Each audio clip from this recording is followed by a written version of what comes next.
They say paradise comes with a price tag, but there are so many hidden gems around the world where the price tag isn't as high. Florianopolis, Brazil is one of them, and today I'm breaking down exactly what it really costs to live here. If you're new here, hi, I'm Danielle. I'm a content creator, business coach, and new mom. I've built a location-independent business that's allowed me to live all over the world, and right now I'm based in Florianopolis, also known as Floripa, with my little family.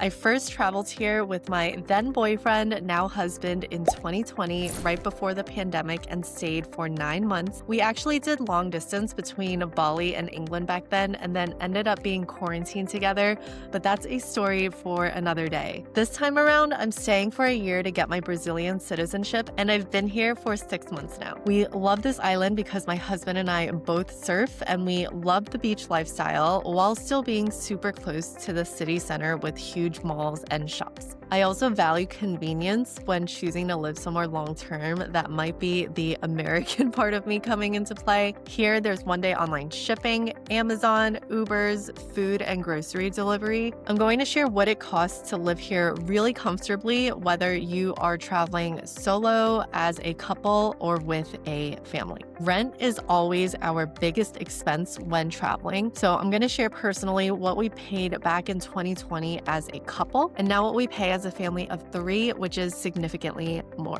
So as a couple, we had a 1-bed, 1-bath loft with a shared pool and an outdoor barbecue area, and that was $600 a month. We found the place for monthly rent on Airbnb and just extended our stay through the pandemic. It was another $600 a month or so to rent a car, and a car is non-negotiable for us because we both surf, but it's also super easy to get by with just Ubers, buses, and public transportation here. Fast forward to 2026, these numbers are going off the current rate of $1 around 5.3 Brazilian reais. Keep in mind, Floripa is also super seasonal, so it's going to be a lot more expensive between December and February than the rest of the year. But since we booked a place for 1 year this time instead of nightly on Airbnb, these costs are pretty consistent for us.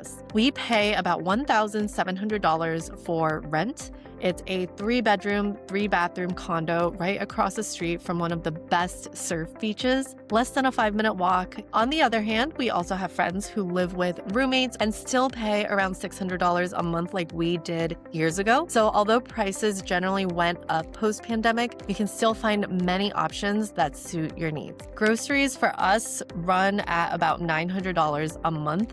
We eat a lot of steak and meats and cook at home. We spend around $300 a month eating out or ordering in, around 1, 2, or 3 times depending on the week. Childcare is about $600 for part-time help. We have babysitters come in Monday through Fridays from 9 a.m. to 3 p.m. Baby formula, diapers, and other miscellaneous baby things are around $200 a month. We also bought a car this time around, but renting a car would have been another $600 to $700 for transportation. Then there's extra things that are family specific, like online shopping, getting my nails done, massages that we enjoy treating ourselves to. All in, our monthly expenses is just under $4,000, around $3,800 for a family of 3. That covers everything we need to live our ideal life by the beach, surfing every day, work efficiently, have the help we need, not have to budget. And if you don't have a baby, that would be around $3,000 for a couple, and then divided by 2 is around $1,500 if you are a solo traveler. So what does this budget actually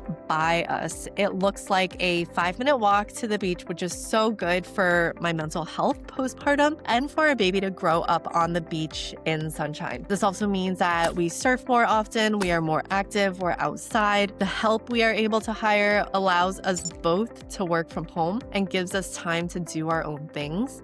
We both surf every other day, and I'm able to move my body before coaching calls or recording content, which makes such a big difference. Nature is also part of our everyday life. So hikes, dunes, and some of the best surf spots in Brazil. We have access to fresh, affordable food from local farmers markets, and Levin grows up eating clean food that is unprocessed. We live in a calm, super safe, and friendly neighborhood.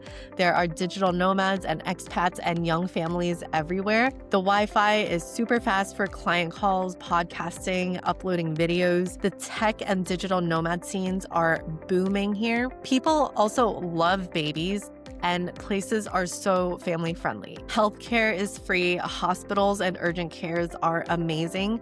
Pharmacies and anything we need is available via apps. And most importantly, I get quality time with my son every single day, morning walks on the beach, and a pace of life that is just so good for our family. Compared to New York City or even places like Bali nowadays, the value per dollar here and the lifestyle for families is honestly unreal. So next, let's talk about some trade-offs because I want to be fully transparent and no place is perfect.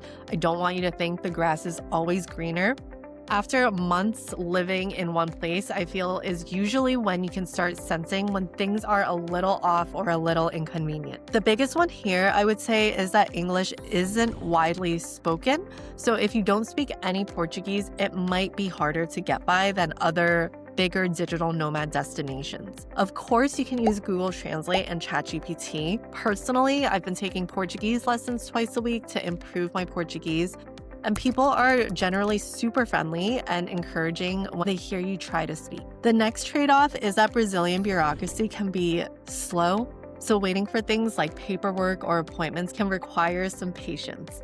It definitely tests the New York part of me when I'm following up and still getting no response, which has happened multiple times. Also, imported items are crazy expensive. Things like tech gear, specialty foods, or certain baby products can be double what you would pay in the States. People also ask me all the time why we chose Brazil instead of Bali, England, or somewhere in Europe. For me, it honestly came down to a few core things. First and mainly because I wanted to give our baby a third citizenship. We chose Brazil because of its quality of life and quality of healthcare. And now, if we stay one more year, we get citizenship. Rags and I, we chose Floripa because we spent the pandemic here and it's super safe. I knew I wanted to raise my baby in sunshine and by nature, less screen time and more ocean time. I also wanted a place that wasn't completely oversaturated with digital nomads, but still had a creative, connected energy. I wanted to learn a new language and knew that immersing myself in a foreign country would help me do that. So Florianopolis gave me all of that, plus of course, the really good surf. So if you are thinking about life in Brazil as a digital nomad or a young family, here are a few things I would keep in mind. First, do your visa homework. From the US now, you need to apply for a tourist visa beforehand. This changed in 2025, and because of the current administration, things are constantly changing. Tourist visas are limited to 3 months, and then you can extend another 3 months. So look into digital nomad visas or family options if you plan to stay for longer than 6 months. Second, location matters. There are so many places in Brazil, but even on the island of Floripa, it has many, many neighborhoods. Some are quiet, some are social, others are by the beach, and others are in the city center. You should choose one based on your lifestyle, and you don't have to commit for the entire time to be in one place when you first arrive. Third, budget intentionally. You can live here for less than we do, or there are families who splurge on a lot more. It really comes down to your priorities, but know that if you are working with a certain amount, there is definitely a way to make it work. And finally, I would advise you to be mindful of the seasons. Summer here is magical, but super crowded. I think Brazil and Floripa were like the top travel to destination in the world for holidays and carnival. Winter is quieter and some places close, which can be a pro or con for you depending on what you want. But also keep in mind that winters here are significantly colder than in other places like Rio or up north. And then also be mindful of tainha season in June, where most beaches are closed for surfing because of the local fishing season for tainha, also known as mullet. So this is transparently how I live, work, parent, and create in one of the most underrated digital nomad destinations in the world. Florianopolis might not be on everyone's radar, but that's exactly why I love it and why it works so well for us in this chapter of our lives. Let me know what city I should break down next. And if you want to build your own freedom-based life and business, download my free guide in the description to help you go from $0 to $100,000 online. Have an amazing week, my loves.